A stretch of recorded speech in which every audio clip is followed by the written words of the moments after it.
To build your career with CMI confidence? It all starts with the tools at your fingertips. CMI creates workplaces full of inspiring leaders with its on-demand resources, network of mentors and industry-leading accreditations. Search CMI Confidence today. This session is recorded and will be available on the CMI website and YouTube channel. Join the conversation by using the live chat box for your questions and comments. We'll answer as many as we can during the Q&A. Good afternoon, everyone. Welcome to the Achieving Net Zero, Leading People Towards a Sustainable Future digital event. My name is Cleo Taylor and I'm an events coordinator at CMI. Don't forget to join the conversation by using the live chat box and we'll answer as many questions as we can during the Q&A. I'll now hand over to Katie Kelly, Deputy Chair, Events Lead at London CMI Women's Hub and Lead CMI London Regional Board to begin today's event. Thank you, Cleo. Hi, everyone. Thank you again for joining us today at the Chartered Management Institute webinar on Achieving Net Zero, Leading People Towards a Sustainable Future. In today's session, we're going to explore some of the crucial steps and strategies necessary to reach ambitious net zero targets. And our goal is to provide you with actionable insights, practical guidance that will help you drive sustainable practices within your organisations and clients. There's going to be some brief presentations from our knowledgeable panel, and then we'd like to open it up to Q&A. So as Cleo suggested, please do provide any commentary or questions in the chat bar so that we can address your questions during the second half of the event. So to kick things off, I'm Katie Kelly. I'm the Deputy Chair of the CMI London Board, and I'm also an Associate Partner at management consulting firm Oaklyn, where I specialise in people change in the energy industry. And today I'm going to be joined by a host of energy industry experts to add to the discussion, including Melissa Page of Xynteo, Lauren Neal of Valued at Work, and energy expert Vince Pizzoni and David Jones of the CMI too. So I'll let each of them introduce themselves properly. But before I pass the mic to Melissa, I'd just like to provide some of my brief thoughts on what is most important for achieving net zero. So to keep it topical, with England playing in the Euros semi-final this evening against the Netherlands, I've just been informed, as I'm no football expert. I just want to give you some time to take a moment to think about what football teams and achieving net zero have in common. So to look at the similarities, the energy transition requires effective teaming of governments, businesses, communities and individuals to achieve a sustainable energy future. Joint ventures, increasing whole energy system thinking, and even events like this, bringing together different voices across the industry, demonstrate there is an increasing acknowledgement of how important teamwork is. And of course, success in football depends on the coordinated effort of all team members, from players to coaches and support staff as well. The energy transition also involves long-term planning, so setting clear goals to meet on our way towards the net zero 2050 or 2030, I think it is now, ambitions, and developing policies and technologies to transition from fossil fuels to renewable energy. And similarly, football teams need strategic game plans, training regimes, and tactical adjustments to win matches and tournaments like the Euros. Thirdly, innovation. So the energy transition needs to be driven by innovation in renewable energy technologies, energy storage, carbon capture, and efficiency improvements. And all parties need to embrace change in order to make the required leaps to achieve net zero targets. And of course, football innovates in training methods, sports science, and game tactics, continually to evolve the sport. And lastly, on some similarities, global impact. So we know that the energy transition has mammoth global implications. That should be quite obvious. It's not just to protect the future of our planet, but also the shift to renewable energy affects international markets and global cooperation. And similarly, football is a global sport that brings together people from across different cultures and countries, influencing international relations and cultural exchange, sometimes positively, sometimes negatively. And then I won't go into the differences. I want to pass the mic over to Melissa shortly. But to the contrary, we know that most energy organisations have their own commercial ambitions, and similarly football teams and football players will have their own aims and commercial aspirations through ticket sales, sponsorships, etc.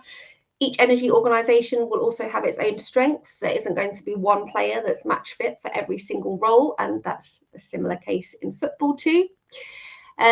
There'll also be different types of experiences, and there'll be some more junior and more senior players that can learn from each other and provide fresh perspectives. There'll be cultural differences, as there is in organisations that are helping us towards net zero targets that have to be considered, especially when working across the full energy supply chain.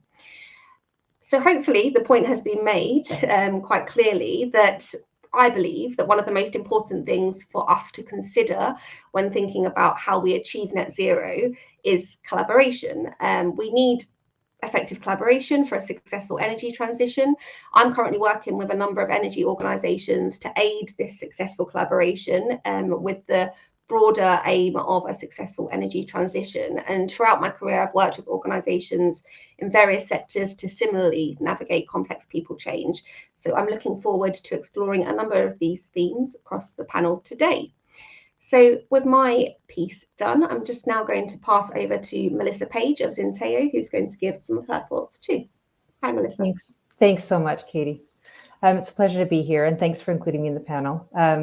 I think a couple of quick words about myself and my background, and then I can touch a little bit on exactly what Katie said about the importance of system change and collaboration as well, because I think it's a core pillar of everything that's going to do impactful work toward the energy transition. But my background has always been within the people function of organizations. So I've worked in management consulting in the internal roles and people team for the last 11 years. I've started with at Bain & Company in performance-related roles, looking at helping high-performing teams work together well, how to help individuals perform better, and then moving through into actually management development and leadership development roles. So less on the learning side, more on the how do you within an organization help your leaders perform day to day? How do you bring teams together to serve clients, but also to uphold values?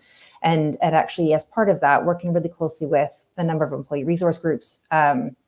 So how do you bring concerns of staff to the fore, actually in a way that the day-to-day behavior of an organization changes, and so that it's not just a great place to work, but actually a place that has a positive impact beyond just what we're doing in terms of serving our clients. My current role is as Director of People at a boutique sustainability firm called Xynteo. Now, Xynteo is based in the kind of core thinking around systems change. And so what we do is push sustainability forward as an agenda, but we do that by working cross-sector and cross-value chain to collaborate with governments, different industry players, including those in the energy industry, but NGOs as well, bringing together folks around a set of specific problems. So we work in India around both the built environment, but also around the 2030 sustainability goals. We do similarly across sectors in Europe, and then also have a number of leadership development programs that we run that bring in CEO-1 leaders into teaching them to use sustainability as a lens through which to make decisions. And so actually one of the things that I've learned a lot about in the last year is the importance of that point of decision that people use when they choose to take an action or another action, that actually it's those decisions that then impact what becomes the behavior of an organization, which then it becomes an impact on the system, which is then the thing that changes.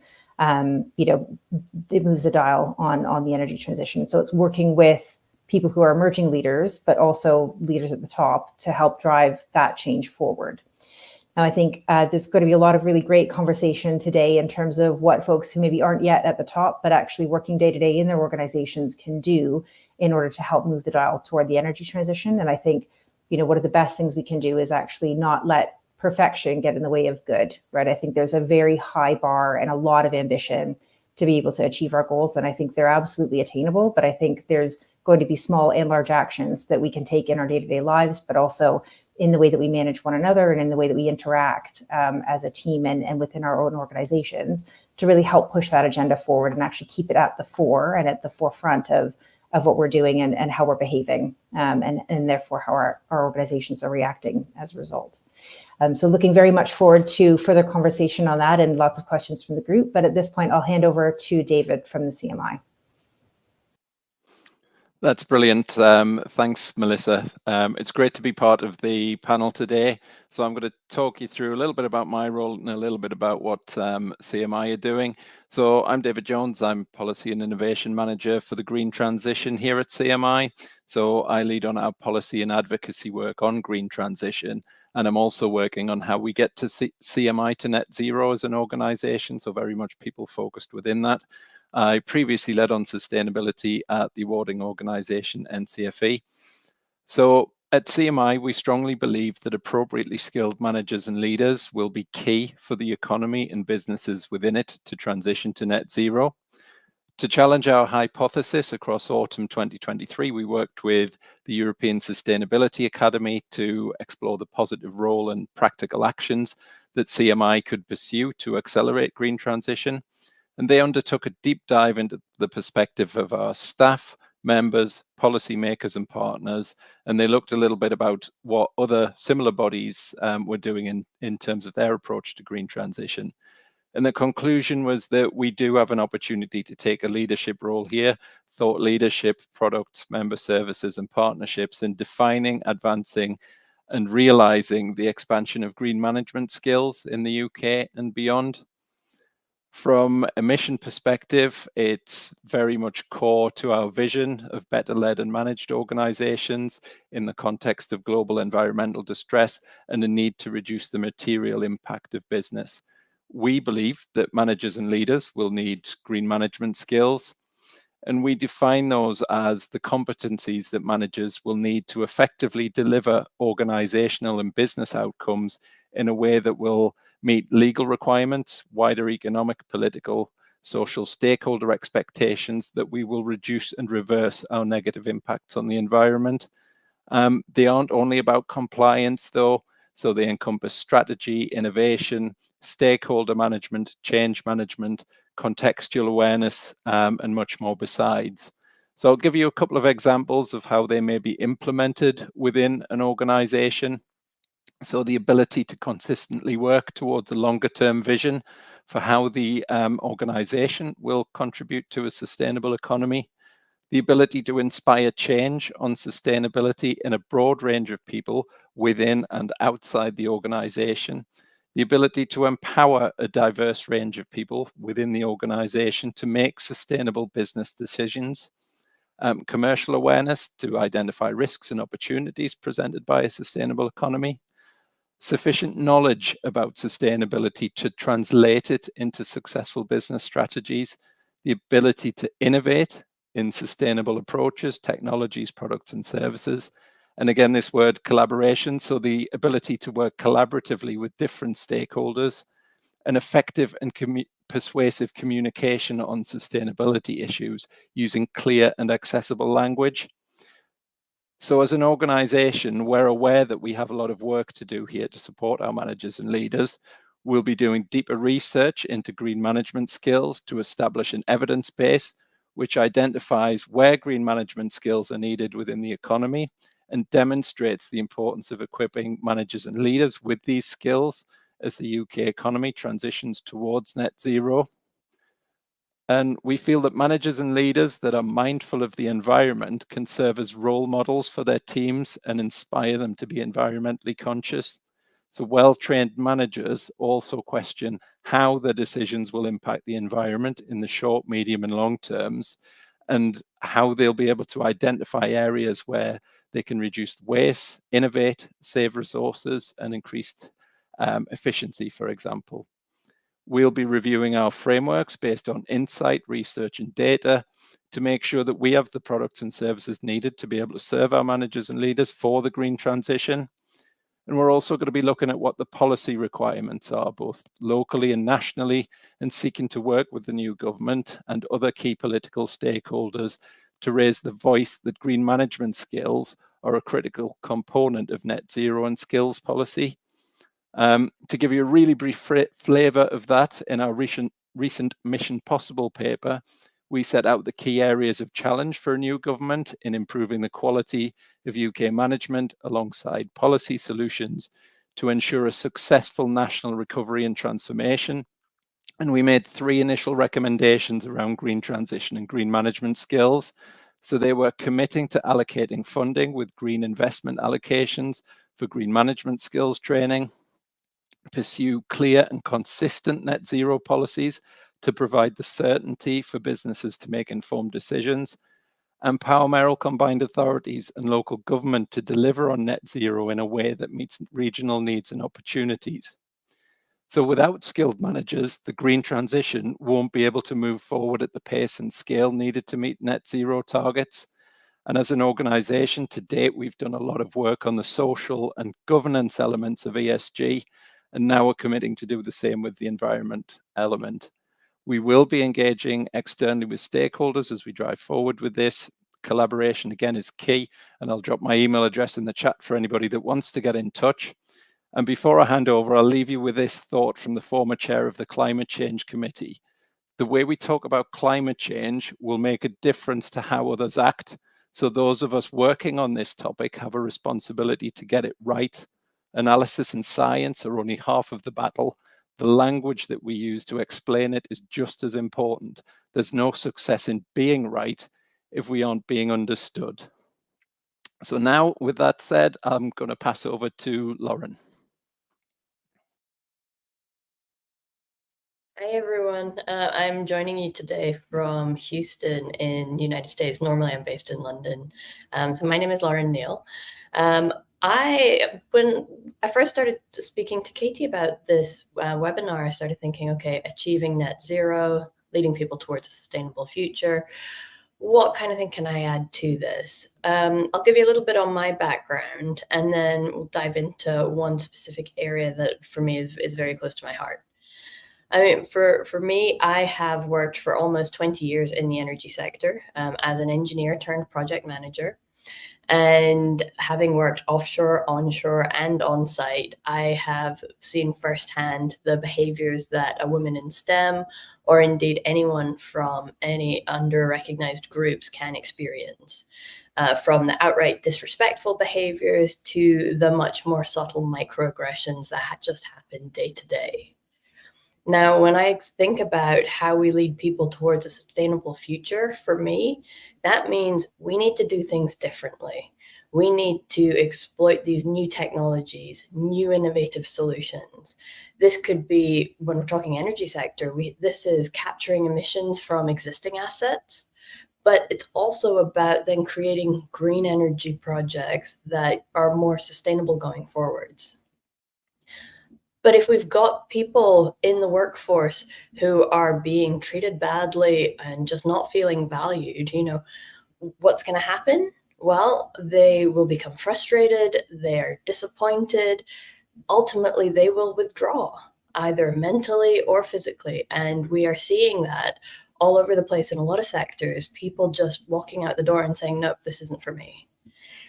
The problem here, we need these people. We need these brains, we need these ideas, we need these innovative solutions.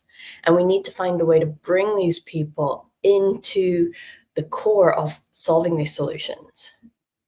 We've got very real challenges, and we need diversity of thought to unlock these new solutions. One of the things topical on at the moment is about balancing cybersecurity, but you also want to keep an eye on people's privacy. You don't want to go too far. Or more specific to net zero, we've got the trilemma. We want clean energy, affordable energy, but it needs to be secure and reliable also. How do we do this? For me, it's about engaging and enabling those who are different, those who are not your typical energy sector, one specific demographic. It's about everybody. And the way we can do this is through creating a culture where authentic humility is promoted. It is okay to say, I don't know the answer to this, because today a lot of people don't know the answer to solving net zero. We need to make sure that we enable and engage these diverse teams. It's been proven that diverse teams drive much greater innovation, and that's what's needed for the world today. It will give us better business outcomes for the organizations, and it will reduce attrition. This is how you get people to stay. 1, treat them with respect. Create a culture of psychological safety where it is okay to speak up. It is okay to ask the questions. It is okay to make a mistake. It's not going to be held against you. 2, value them. Value their unique skills and talents, not just for their demographic. And 3, empower your future leaders. This means everyone having a career path, mentorship, sponsorship, advocacy. And it's not just senior people that can do this. This can be peer-to-peer. It is really easy for someone to advocate for someone else. And I encourage everyone to do that. Even today, who can you speak for today? The best part about everything that I've said, even though I'm speaking as a woman in STEM, this actually doesn't apply to just one group. This applies to everybody. And you don't need to alienate anybody in the workforce if we take this approach. In my view, if we want to lead people towards a sustainable future, we need to ensure they feel valued at work. And this level of inclusion is absolutely vital for the innovation required to achieve net zero. And with that, I'm going to hand over to my friend, Vince Pizzoni.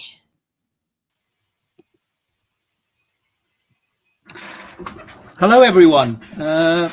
Well, thank you very much for that, Lauren, and I'd certainly say amen to all of that. So let me say a little bit about myself, and then I've actually got a slide which perhaps talks a little bit more detail about some of the areas that are important to me, and very much in line with what you've seen from the other speakers. So I come from an engineering background. I spent over 40 years in the energy industry. A lot of that I've spent in the oil and gas sector. I've traveled all over the world, so I've seen lots of different cultures and different ways that countries have been handling the energy sector. In the last few years, I've moved more towards a portfolio career. And what you'll see here on the slide are the areas that I'm involved in.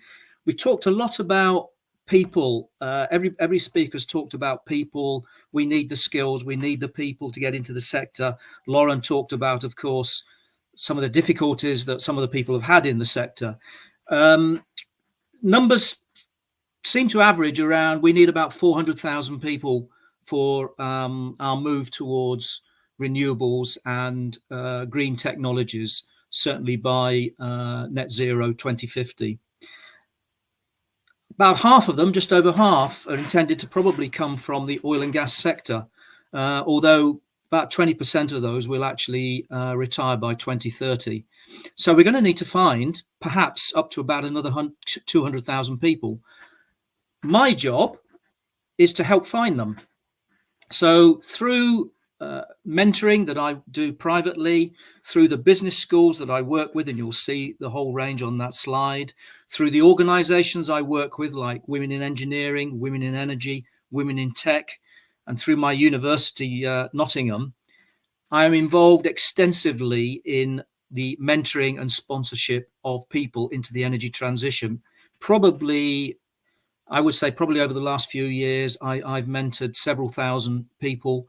And interestingly, again, Lauren talked a bit earlier about we need more diversity.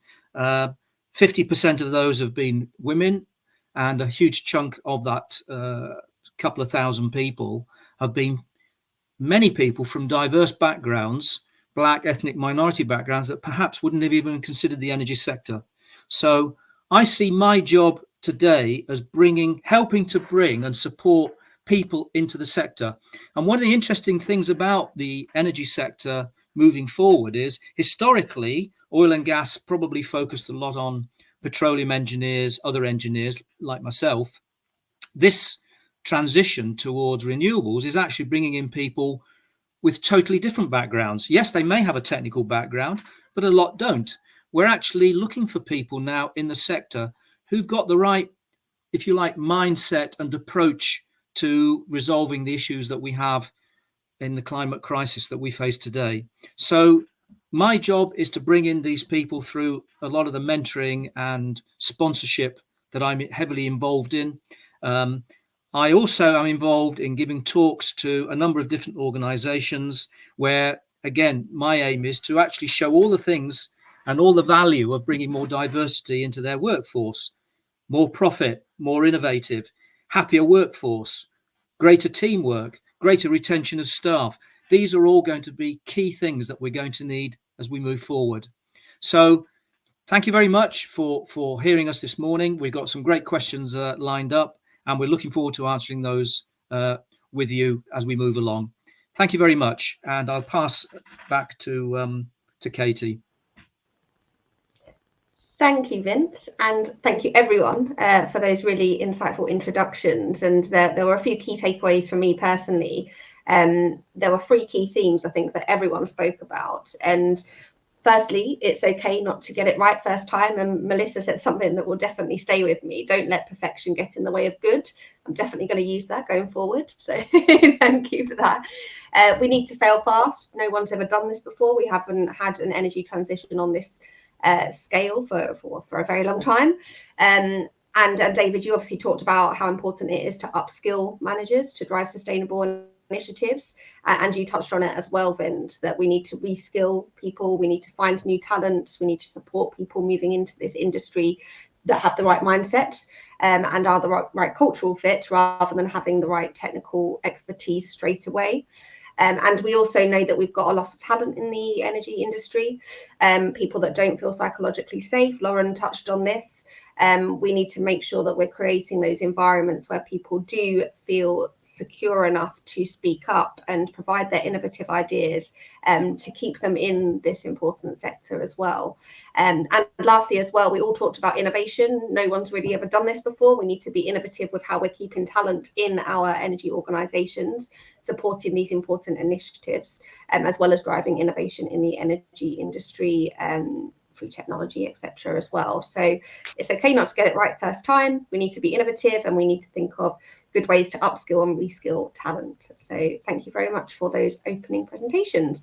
And as we mentioned, the chat bar is open for questions. So I can see we've got a couple in there already. We're going to start on some of the pre-submitted ones. So thank you for everybody that went to the effort to submit these when you were signing up to the event. And I'm going to start with a question that came from Jamie. So thank you for this. And Jamie asked, how can I influence sustainability conversations and actual actions when working in a shared building? Landlords and owners have little to no interest or resource to support sustainability. Very good question. I'm sure other people have a similar experience to this. And I'm just going to kick things off by asking Melissa to provide a response to Jamie's question, please. Yeah, of course. Thanks, Katie. And I think this probably actually ties a little bit to Eddie's question in the chat there, just in terms of management attitude towards sustainability.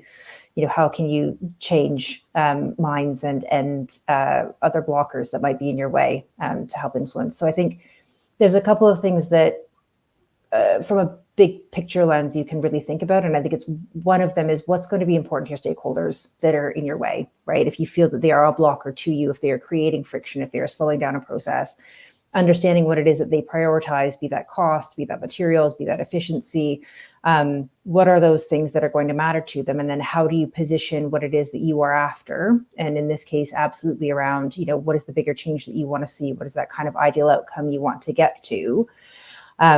And how do you help meet them in the middle? I think, you know, exactly as Lauren said, I think there's a lot which is people are afraid to fail. People are afraid to take the wrong step or ask the wrong question or be perceived to make a mistake. And I think that's probably true of people already in leadership roles and already who are budget holders and who are probably already hearing for the 11th time, you know, what sustainability is really important. We should be doing more to be, you know, thoughtful about our carbon emissions or our positioning as a green organization or you know, the actions that we're taking and our compliance to current regulation. So I would be skeptical that this is going to be the first time that anybody in these roles is going to hear about this or have this push. And so I think putting yourself in their shoes and using what I've heard some speakers call strategic empathy, not because it's strategic in a nefarious way, but just genuinely in a, how are we going to get to the best resolution for all of us? I'm going to do that by putting myself in your shoes way to consider what it is that they are going to prioritize and then get around it. I think to that end, that's almost always going to be money. So I think there's always going to be a budgetary barrier for someone. One of the reasons that somebody who holds a budget won't change is because it's going to cost and they can't see their way around that. or it's going to be slow and they can't see the way around what that lag is going to take. And so I think if you are really genuinely committed to this, sometimes what you need to do is get to the answer, but then take them on the journey for how you got there. I think if you come with the answer fully formed, people tend to react and get defensive. So you've got to really, I think, work with individuals, whoever it is that's your facilities manager, your operations manager, your CFO, your partners at the building, to help understand, what are the things that they're going to listen to get to that answer with you. And so I'm sure Lauren's done lots of this in terms of working with, on the DE&I side. I know Katie will have done tons of this in any kind of change management program that she's worked with. But I think those are sort of the key things that getting in the right mindset can help move forward. I think there are some very easy wins. So also hearing them out in terms of what the action is they've already taken, and actually taking time to acknowledge and frankly congratulate where that maybe has already been difficult for them, to change, products that they're using, to do a supplier's review, to think about investing in, what an impact assessment might look like. Even those stages can be hard for people to get their head around. And I think, showing positive intention can then go a long way to then helping move your cause forward, as it were.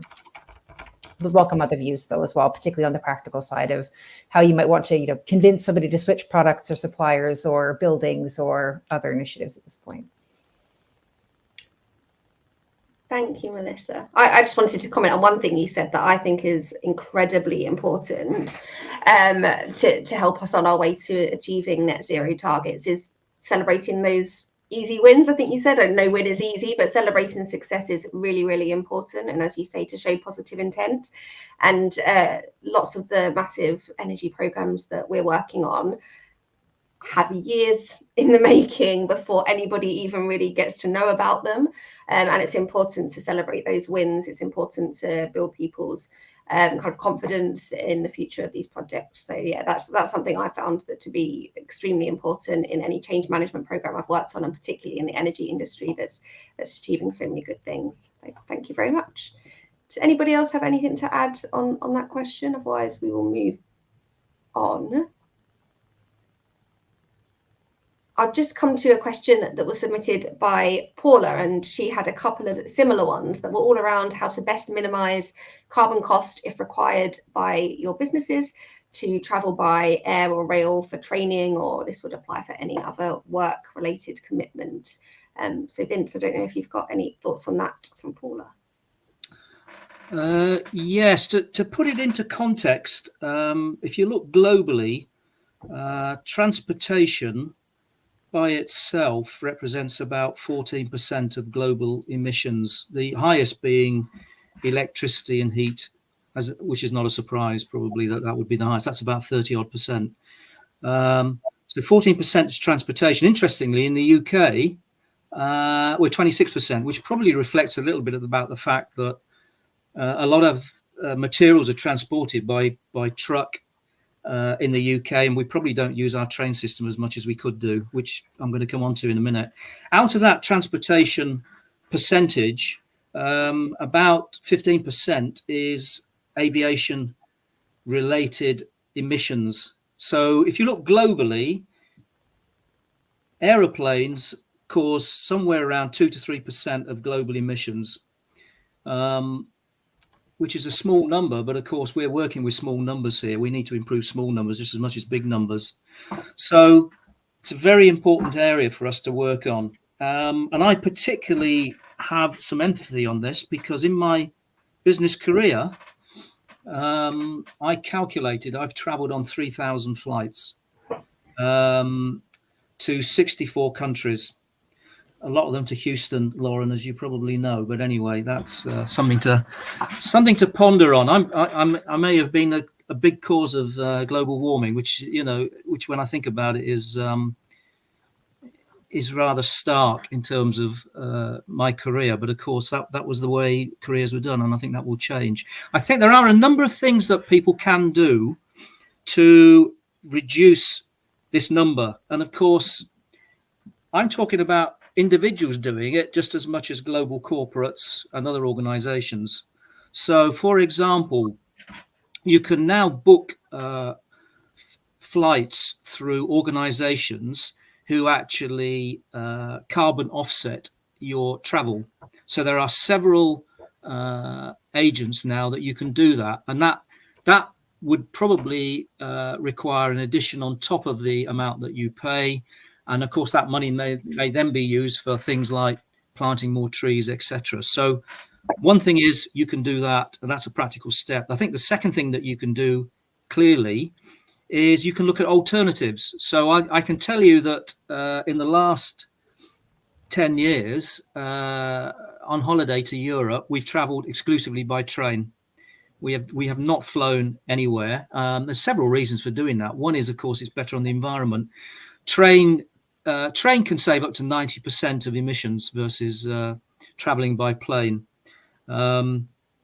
Secondly, actually, it's much more convenient. You try going through airport lounges these days, not as comfortable as it used to be many years ago. So traveling by train could be an alternative for your trip, particularly if you're going to places like Europe. Fly direct. It may not be well known that about a quarter of a plane's total carbon emissions is through takeoff and landing. So actually, if you can travel without changing in various locations, that will reduce the carbon footprint. Also, apparently, traveling economy will reduce your carbon footprint versus traveling business, which is interesting because many years ago we were always looking to travel business. When companies moved to economy, we hated it, but actually it's possibly more carbon efficient anyway. And then obviously there are things you can do when you book into the hotel. If you're into a hotel, eco-friendly hotels, you can obviously, one of the things that you can do, of course, is to reuse your towels and things like that. You often see signs up to say that. Minimize your luggage, and there's a whole bunch of other things. So I think there are some practical steps that we can do if you are going to travel by air, and I think those would apply as well for Paula's second question, which was around delivering training session. Do you really need to fly somewhere to deliver a training session? Can you not fly at all? Can you not travel at all? Or if you travel by something that's much more energy efficient and not so carbon intensive. I hope that's a reasonable overview of where we are, and I'll be very interested in feedback from other people on the panel. Thank you, Vince. Has anybody else got any thoughts on sustainable traveling for business or otherwise? I am curious. It's actually a follow-up question, Vince. Probably for people like me, or anybody else on the line. What is it about flying economy versus business that makes it more carbon efficient? Sorry, it's to do actually, I understand, with the space. So actually, obviously in economy, we're more cramped in, aren't we? So you actually can get more people in. In business, you're much spread. And of course, if you're in first, which I'm sure you travel all the time, Lauren, I wish. you get a huge amount of space lying down and all this, that, and the other. And of course, you have a much posher meal anyway, which probably has used up more CO2 emissions to actually generate. So I think it's probably to do with that. Not that I'm advocating you to travel economy at all in the future, but it's something to think about. We need planes that are more full. That is correct. That is absolutely correct, and that's why trains score, of course. Yeah. Okay. Thanks. That as for your travel organizers, that may be in your gift, right? Seek out flights that do tend to be more full, and to Vince's point, direct. Understand kind of which airlines are already investing in sustainable air fuels. Use those airlines if you're able to from a cost perspective. I think there's, have a chat with your procurement department if you're in a really big organization. Understand already what they're doing from that perspective, but also, the travel partners that you're using to book your travel with, do they have connections with more sustainable hotels? Understand the hotel chains. It's great to have loyalty programs, understandably, but sometimes when those link to eco rewards, that can be really helpful. Yeah, really good point. And even when you're booking directly yourself, Skyscanner now I think says like kind of highlights where it's a carbon efficient flight as well, which I assume has more seats based on what we just said. So yeah, there's plenty of options out there to make sure we are traveling sustainably. I'm going to just ask one last question that we got in advance before flipping to some of the questions that people have been submitting as the event has gone on. So this one I'm going to direct initially to Lauren, and it comes from Rochelle. So what advice would you give to middle managers about how to improve processes or practices to align with a sustainable future? So I guess my response to Rochelle would be, first off, acknowledging that the middle managers probably don't know the answer. We don't know how to get to net zero. We don't necessarily sometimes hear the word sustainability and go, oh, what does that mean? And it's one of these, it's about being okay with not knowing the answers. And I think that's something that everybody can do. There was another question that came up in the chat about what the date's going to be, whether it's 2030, 2035, 2050, etc. My answer to all of that is, again, we don't know the answer to it. But what can we do today? What's within our gift? And as it's come up quite a few times, one of them is about people, how we treat people, how we engage people, how we build them up, put them in the right place at the right time to make the right decisions and support them in doing so. That's something, again, anybody can do. My big encouragement is for middle management to do that. It's well understood that bottom of the organization are great, top of the organization have really clear direction on where to go. But sometimes in middle management, the message can get lost. And we want to make sure that the engagement from the very top right through the organization is happening effectively to make sure that we are energizing everybody on this journey. So we're not going to do it. And we really need to make sure that we get everybody involved in this.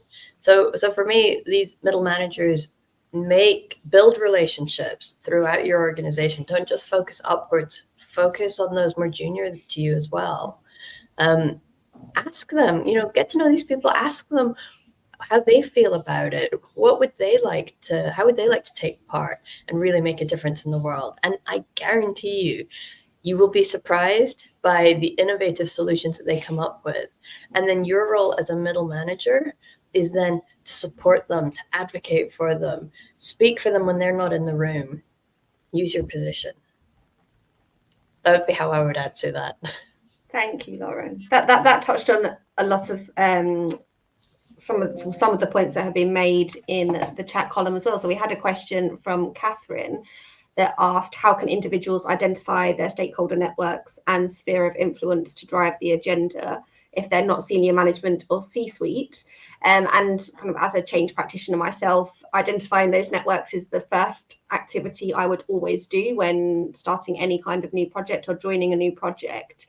And as Lauren mentioned, it's not just the most senior people that you need to engage with early on, it's throughout the whole chain of the organization. And so I make sure that I dedicate a significant amount of time trying to identify those people, who those people are with the influence of others, and they aren't often the most senior people either, and having conversations with them. And again, to your point, Lauren, getting to know them and being genuine and transparent about what projects are trying to achieve and getting their genuine input into that and providing them with kind of roles to drive that change forward is definitely something that I has always been the most important thing, I think, for success in any kind of project, as well as energy projects as well. I don't know if anybody else has anything to touch on that around mapping stakeholder networks.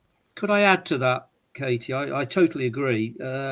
What I would also say is we need the executives and senior management to buy into all this, because I've come across many companies where there are teams within the organization often being run by the people it's supposed to be for, and the senior executives haven't even bought into it.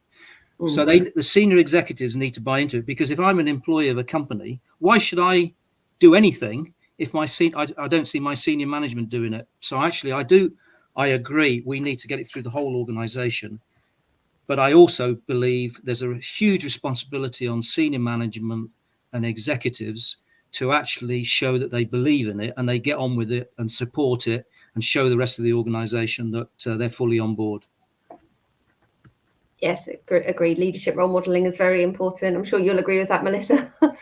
Yeah, absolutely. And I think it goes to sort of what David was saying at the beginning around upskilling managers from the outset so that they understand and can initiate the importance, because they will be the leadership of an organization in the time to come. I think one of the things that I'm really aware of is that, that what I'm going to call power base, again, it sounds kind of nefarious, but it's not meant to. It's genuinely a case of the org chart doesn't always tell you exactly where the influence lies. And Katie, you'll have come across this thousands of times in projects around change management. I think that identification of your stakeholder network, it's really important to understand who the doers are going to be, who the people are that are going to be recommending, and who kind of the senior management will really be listening to, and then understanding what it is that has their ear. So sometimes that's your functional staff. Sometimes it's just people that they came up through the organization with. Sometimes that can be their EAs because they gatekeep what gets in the diary. Really don't underestimate the importance of that whole cross organization, but also that external lens as well. If you're at a small organization that is, investor owned or PE backed or founder led, there will be people that are quite close to your organization that your leadership will consider really important counsel. And so I'm not suggesting that you go knock on their door or spam them on LinkedIn, but I do think there's an important point to be made around, look, what are the viewpoints of those people? And actually, to what extent are you able to influence or activate what it is that they think? Because, people in leadership positions often need to be told by, 4 or 5 different external stakeholders to themselves that this is the right move to make, because any decision they make has such a huge knock on for the organization. Any statement they make externally even can, really have an impact on how the organization is perceived, and that impacts shareholder value. So, if you're in the leadership team, that always is what it comes back to. And I think, with any of this, that important communication and that recognition of that stakeholder map, but also a kind of clear framework of who holds what in terms of that accountability is going to be your path forward. And we all have access to elements of that network, if not the entire thing. Yeah, agreed. And I think it's important to note it's not a one-off activity either. And I talked a lot about doing it at the beginning. It's important to keep that stakeholder network refreshed. People's roles and influence will change as projects do, especially when we're working on big, personally, I'm working on a lot of big energy infrastructure projects that are going to be going on for 15 years. The role someone plays at the beginning of those projects is going to be very different as we move forward, and keeping those interactions regular and genuine is important as well. Thanks, everyone. I'm going to throw one question out and just ask everyone on the panel for their thoughts on this. We've mentioned net zero targets quite a lot, and Kevin Wither said, so many interactions I have at senior levels within my sector are unsure whether it's 2030, 2035, 2050, and obviously with the recent political changing landscape, we've had a whole set of new net zero targets. What do we think are the real targets? Has anybody got any thoughts on the differing and well, I could chip in, Katie, if you like, just a little bit. I think in some countries it's probably 2060.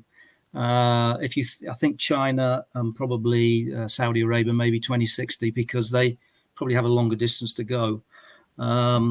The 2030, 2035, as I understand it, a lot of that relates to cars, and the move to electric vehicles was supposed to be 2030, that they were going to stop all petrol driven. The last government talked about extending that because they didn't think that we'd be able to achieve that for a whole bunch of reasons. So there are all these targets. That's very true. And the other thing, of course, throw in we mustn't exceed 1.5 degrees C.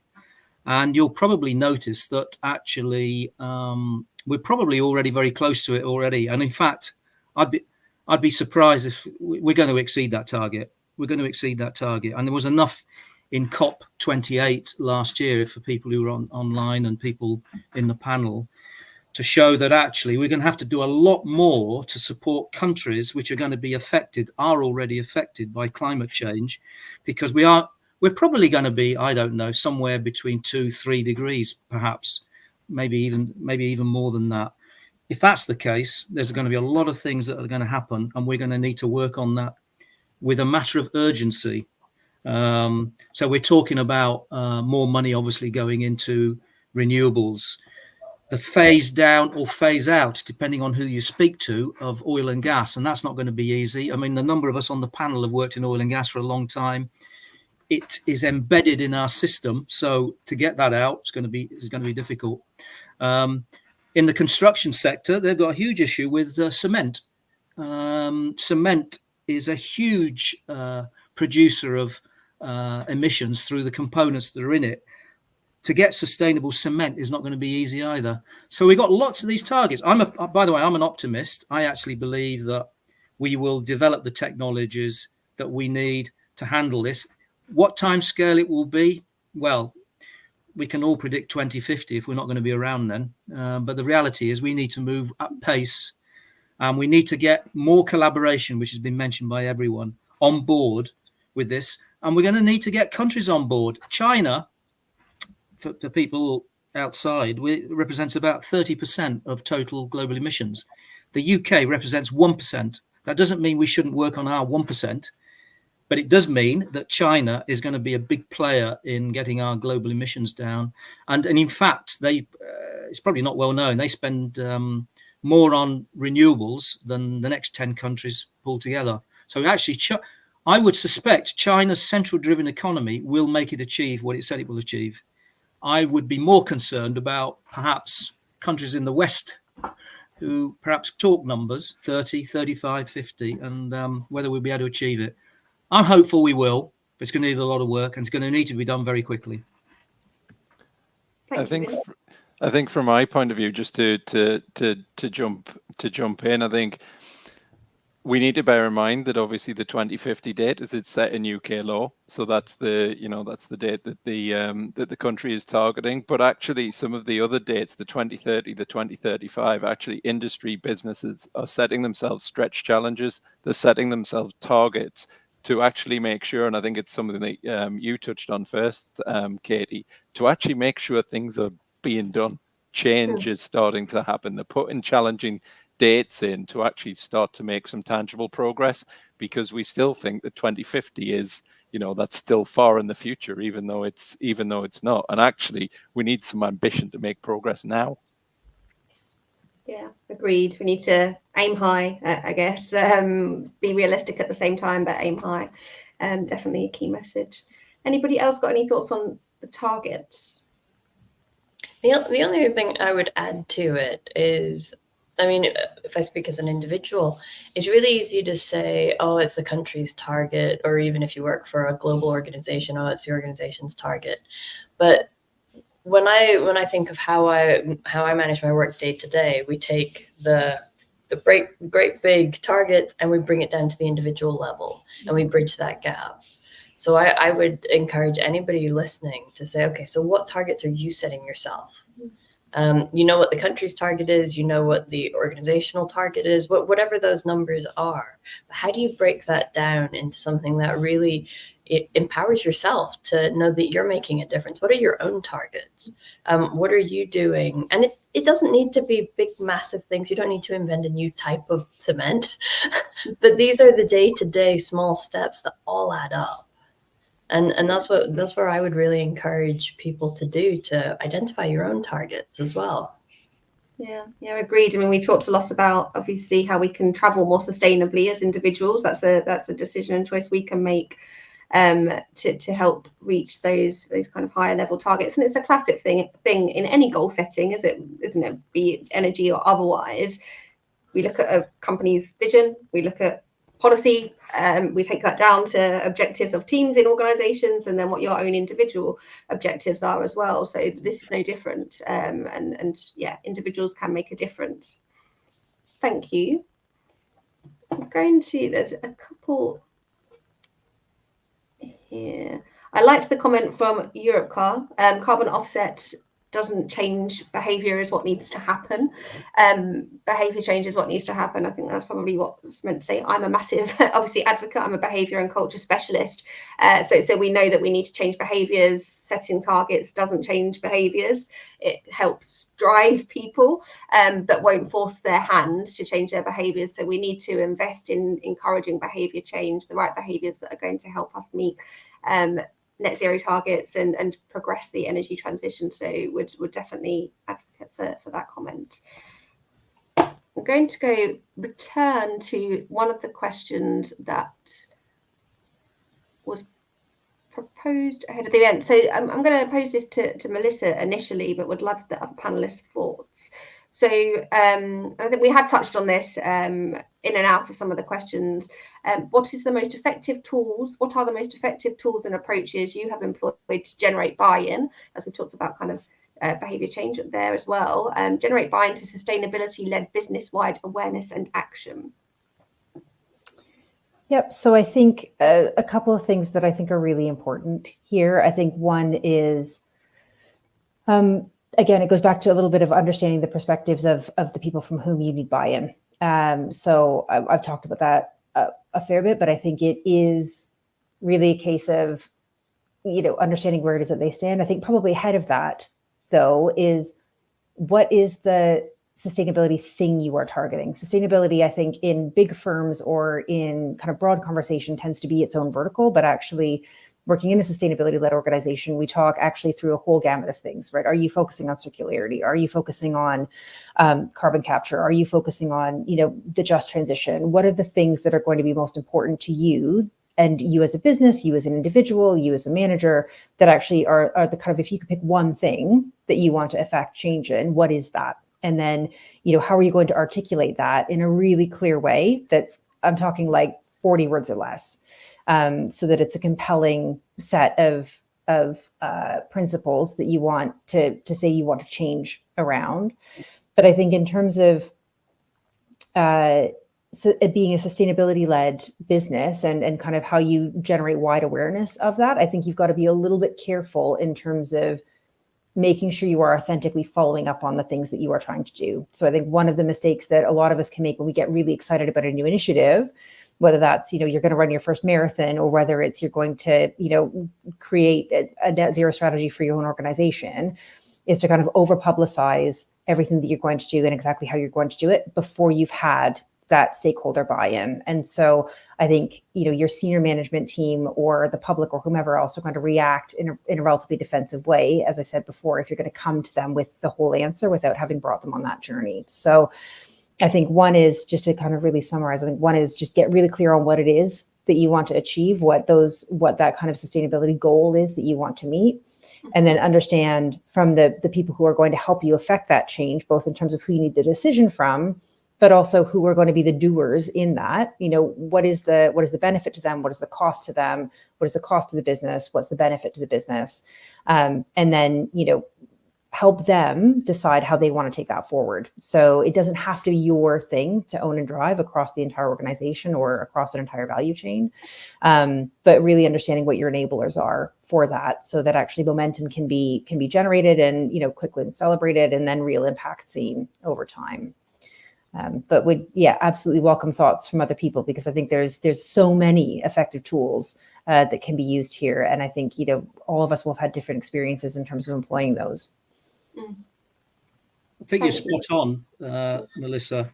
It's getting people on board. It's data to show what we're going to need to work on. And it's also return on investment, isn't it? The fact is, the sustainable businesses actually have a better return on investment. There's lots of data to show all this, but sometimes we don't get all that information over. The other thing, of course, is link bonuses to sustainability goals. You'll soon get the buy-in of people, particularly in organizations where the bonus is a high proportion of the compensation, particularly the senior executive management. Again, they'll really be interested in that. So I think it's a number of these things. Every company has a sustainability report now. Hold them to it. Who holds them to it? It's the senior management, it's the board, it's the shareholders, and it's the public. All right. So I think we make sure that they are achieving what they say, and that will soon stop them over-promising and under-delivering. Thank you, Vince. Has anybody else got any final thoughts before we wrap up? We're at the end of the hour now.